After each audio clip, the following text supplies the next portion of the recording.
Hi there, my name is Audrey, and today I'm 30 years old. I have a story to share about how I became a millionaire thanks to two greedy people. Let's just say karma always catches up to those who do wrong. I first met my husband Gavin during a work trip organized by our office. We were both heads of different departments in the company, but had never met before. On the trip, there were various activities including games and sports. I got hurt during a volleyball game and sprained my ankle. Gavin quickly helped me and carried me to the infirmary to get first aid. I thought he was very kind and wanted to get to know him better. When we got back from the trip, I reached out to him and asked if he'd like to go out for coffee. He agreed right away, and we set a date to meet at a local cafe. During the date, we talked about the trip, our interests, and our families. I realized that Gavin and I had similar tastes in sports, TV shows, and hobbies. Gavin told me he was very close to his mother, Meg, and visited her at least twice a week. He said, I've always been really close to my mother. We make it a point to see each other at least twice a week. I replied, that's sweet. I'm glad you have a good relationship with her. What about your father? Gavin's face changed and he said, well, he left us a few years ago, and we don't have much contact. I asked, is everything okay between you two? It's complicated, Audrey. Let's just say it didn't work out. What do you mean? He's your father, not your boyfriend. Yeah, but he wasn't very helpful, so my mom and I left. Not helpful how? Financially or emotionally? You know what, we have a lot of other things to talk about. Can we please move on? Oh, of course. I'm sorry. I didn't mean to pry. I just wanted to get to know you better. We can talk about something else. I didn't think much about it and figured it was just a sensitive topic for Gavin. I was sure he'd open up more as we got closer. After that day, we met up a few more times over the next few weeks, and even at work, I started having lunch with him daily. In a few months, we became very close and things got serious. I knew his birthday was coming up, so I decided to plan a surprise party for him. I got our friends to help with the planning and guest list. Since I knew how close Gavin was to Meg, I thought it made sense to invite her to the party too. I wasn't sure about inviting his father, so I decided not to, as I didn't want anything to ruin Gavin's birthday. The day of the party arrived, and I finished decorating and setting up Gavin's apartment, then got the cake and food ready. Guests started arriving, and everyone was excited for Gavin to come. Just before Gavin was supposed to arrive, a middle-aged woman walked to the door. She was dressed in a fancy green evening gown and had a branded handbag. I walked over to her and introduced myself. Hello, I'm Audrey. You must be one of Gavin's close relatives. It's nice to meet you. How do you know Gavin? Oh, finally someone with some manners. I'm Meg, Gavin's mother, and yes, I'm the most important guest here. He's my son. Of course, Meg. I didn't mean to offend you. Gavin talks so fondly about you. Please come in and make yourself comfortable. Well, I should hope so. I practically raised him all by myself. I hope you've done a decent job planning this party. I've put in a lot of effort, and our friends have been a great help too. I hope you enjoy it. We'll see about that. Just make sure you don't get in the way of my time with Gavin. He's my boy after all. Of course, I wouldn't want to come between you two. Gavin cherishes his relationship with you, and I respect that. However, Meg didn't seem impressed by anything I did. She loudly criticized the decorations and even started insulting the other guests at the party. I didn't react to any of Meg's actions and kept being polite, hoping she would eventually like me. Soon, I heard Gavin's car approaching, so I went outside to greet him. The surprise party went well, and Gavin was thrilled with the effort I had put in. We cut the cake and gave him our presents. Meg insisted on being next to Gavin in all the pictures, even the ones with just him and me. She also claimed her gift was the best, and Gavin would love it the most. To my surprise, Gavin didn't stop Meg from making a fuss. Instead, he catered to all her demands, making sure she was always by his side. When it was time for dinner, everyone took their seats at the table. Gavin stood up to make a toast, thanking everyone for coming to his birthday party. He said he had a very important announcement to make and was glad everyone was there to hear it. Before I could react, he got down on one knee, pulled out a ring, and asked me to marry him. I was overjoyed and cried happy tears before excitedly saying yes. Everyone cheered and congratulated us, but I noticed Meg got up and left the table. Confused, I pointed it out to Gavin. Babe, your mom left the table. Is everything okay? We should find her and get her blessing. She'll be upset if we don't. Gavin replied, But why do we need her blessing? This is our decision, isn't it? Babe, you know I always talk to my mom about important decisions. We're really close and I value her opinion. I get that she's important to you, but isn't this about us? Shouldn't we make decisions together? Of course we do, but I can't ignore her. She means a lot to me. Can we just find her and talk to her about giving us her blessing? I started to feel concerned. No one should be that dependent on their parents, but I let it go because I loved him and wanted his mother to approve of me too. We searched for Meg all over the house but couldn't find her. Eventually, we saw her sitting quietly in the backyard. We approached her and asked for her blessing, which she reluctantly gave after Gavin asked. Gavin apologized, saying, Mom, I'm sorry I didn't talk to you before proposing to Audrey. It just happened in the moment and I thought it was the perfect time. Meg responded, Well, Gavin, you usually discuss big decisions with me. I felt left out this time. I know, and I didn't mean to upset you. I planned to talk to you the next day, but the surprise party changed everything. I understand it was unexpected, but you should have found a way to talk to me before making such a big decision. You're right, Mom. I should have. I got caught up in the excitement, and Audrey has been so amazing and supportive. I wanted to show her how much she means to me. I can see you really love her, Gavin. I just want you to remember to include me in your life, especially with important matters. I promise, Mom, I'll work on communicating better with you. You're an important part of my life, and I want you to be part of Audrey's and my journey together. That's all I ask, dear. I decided not to listen to the rest of their conversation because I started feeling like I was eavesdropping, even though I wasn't. As I walked away, I heard Meg telling Gavin that I wasn't good enough for him, that he should reconsider marrying me, and that I wasn't beautiful enough and was only interested in Gavin for his money. I ignored Meg's taunts and pretended I didn't hear them. Over the next few weeks, we started planning our wedding. Meg didn't help with any of the preparations. She tried to dictate which dress I should wear and threw a tantrum when I told her I wanted to choose my own. She also met with me a few times to tell me that I should pay more than half of the wedding expenses, saying I was lucky to be marrying Gavin and needed to contribute. I didn't take these incidents to heart, thinking she would warm up to me once we were married.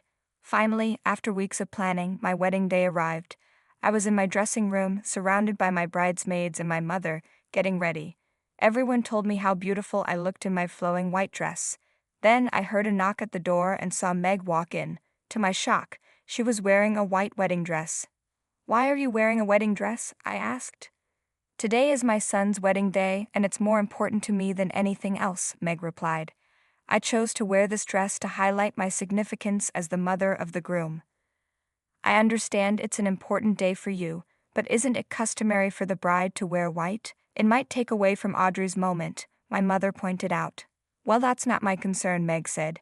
Gavin is my only son, and I deserve attention on this occasion too.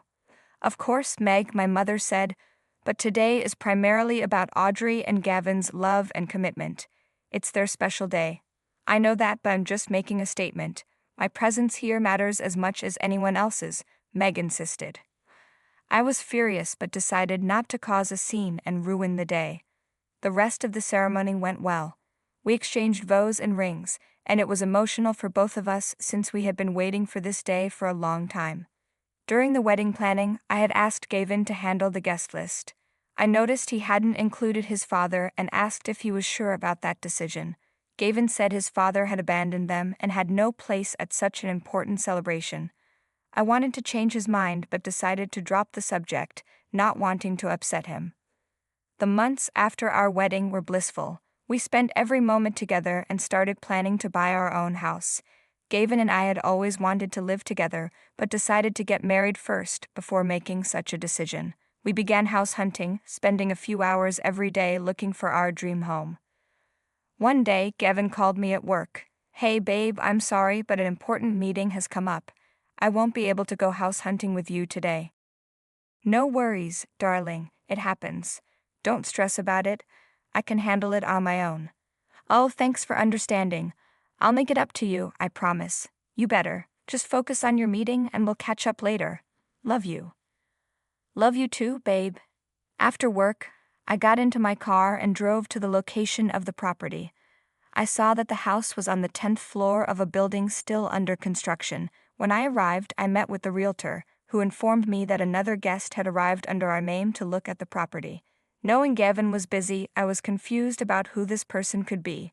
To my shock, I saw my mother-in-law, Meg, waiting impatiently at the door. I asked her why she had come to see the property. She said she wanted to make sure the house was good enough for her son and that it had a place for her to stay when she visits. I didn't want Meg involved, but I let her join me to avoid making Gavin angry. We began the tour, and Meg didn't stop criticizing the building and saying the house wasn't up to her standards. By the end of the tour, I was very frustrated and wanted to leave as quickly as possible. The realtor stepped away to take a call and told us he'd show us the rest of the property when he returned. He also warned us to be careful, as the house was still under construction and could be dangerous.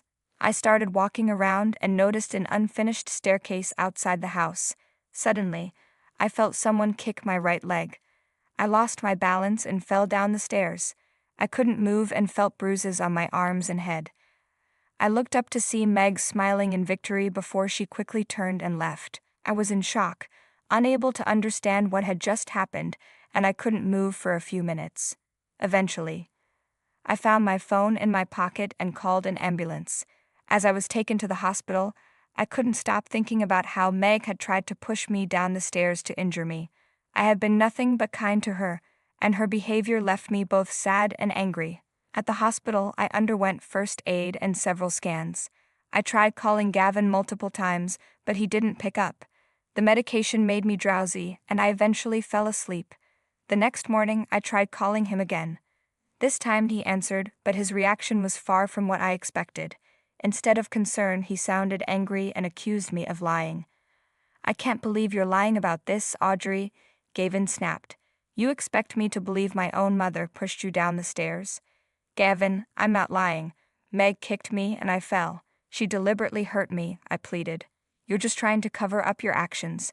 My mother said you were being aggressive. She would never hurt you for no reason," he retorted. "I can't believe you're taking her word over mine. She's been manipulating you, Gavin," I cried. "Stop it. She would never lie to me. She's my mother. I thought you loved me and trusted me. But now I need to be with her. She's in shock because of what you did," he said coldly. "You're choosing her over me, Gavin? After everything we've been through?" I asked, heartbroken. "You brought this on yourself, Audrey. Maybe you deserve this for what you did," he replied. I couldn't believe what I was hearing. I began to cry and ended the call, overwhelmed with grief and disbelief. For the next 2 days, I was in shock. My injuries started to heal, and my parents visited, shocked at Gavin's reaction. My father suggested I look into Gavin's father, suspecting there was more to the story. Taking his advice, I hired a private investigator and contacted Gavin's father, Neil. At first, Neil was confused about who I was, but he soon understood the situation. I divorced Meg and left because she and Gavin were using me for my money. Gavin tried to steal from me by transferring my company into his name, Neil revealed. "Oh my goodness, I had no idea. That's terrible," I exclaimed. "Yes, it was a tough decision, but I couldn't let them take advantage of me any longer." "I want you to know that they're never up to any good," Neil warned. "Thank you, Neil. I believe you and I appreciate your help," I said. "I'm glad you do. I have a plan to handle this situation. I need you to get Gavin and Meg to visit you at the hospital tomorrow morning," Neil explained. "Why do you want them to come here?" I asked, feeling uneasy. "I need to confront them about their actions and protect you from further harm." "It's time they face the consequences," Neil said firmly. Despite my fear and reluctance to see either Meg or Gavin, I knew I had to trust Neil if I wanted justice. I called Gavin and told him I had a special gift for him and Meg to apologize. I mentioned it was expensive and that I wanted to make sure they received it. Hearing the word expensive, Gavin and Meg readily agreed to visit the hospital. The next morning, Neil arrived at the hospital with flowers. I thanked him for his help. Just as we finished our conversation, Gavin and Meg walked in. They froze in shock, staring at Neil. "Neil, what's this about? Why are you here?" Gavin demanded. "I couldn't stand by and watch you and Meg manipulate Audrey any longer," Neil replied. "Manipulate? We didn't do anything wrong. She's the one causing trouble, Meg protested. That's not true. Audrey has been through a lot because of both of you. It's time to end this charade, Neil said. Dad, you're ruining everything. Audrey and I love each other, Gavin argued. I divorced your mother because of your actions, Gavin. You tried to take advantage of me and my company. I won't let Audrey face the same thing. These are divorce papers, Gavin, so Audrey can finally be free from your toxic influence, Neil announced. Meg snatched the papers from Gavin and screamed when she saw the $40 million inheritance that was supposed to go to Gavin would now go to me. Both Meg and Gavin's jaws dropped, and they began arguing with Neil before resorting to begging him to change his mind. Neil stood firm, telling them they deserved this for trying to hurt someone innocent like me. He then called hospital security to remove them from the room, and they were dragged out. I had gone through hell, but finally I got my revenge. Afterward, I maintained a good friendship with Neil, grateful for his help in ending the nightmare.